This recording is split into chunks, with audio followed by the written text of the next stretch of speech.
Pemirsa, mantan Direktur Utama Pelindo II RJ Lino Rabu pagi kembali menjalani pemeriksaan sebagai saksi di Bareskrim Polri terkait kasus dugaan korupsi pengadaan mobile crane. Lino diperiksa selama kurang lebih 4 jam sejak pukul 8 pagi. Sudah kali keempat mantan orang nomor 1 di Pelindo II tersebut diperiksa sebagai saksi.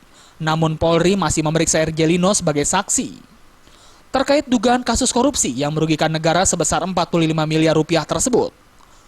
Usai diperiksa, RJ Lino mengatakan pemeriksaan di Mabes Polri masih impresif dan terkesan rileks.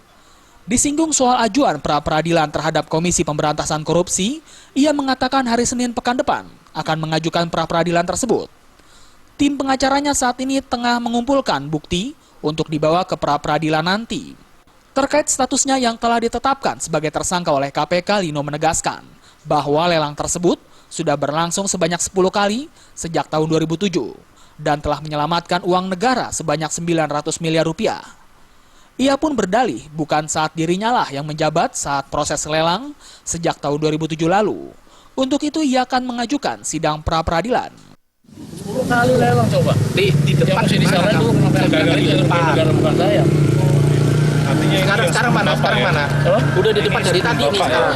Itu saya lucu kalau saya dituduh jadi apa ngerugi negara. Lelang tuh udah waktu saya sampai di putus itu 10 kali lelang coba. Dari 2007. Masyarakat itu udah kapal nunggu 2 minggu. Ongkos angkut Ada mobilnya tadi udah diusir kan? Ini ada 2,5 juta. Dari Jakarta, Henry Fajr.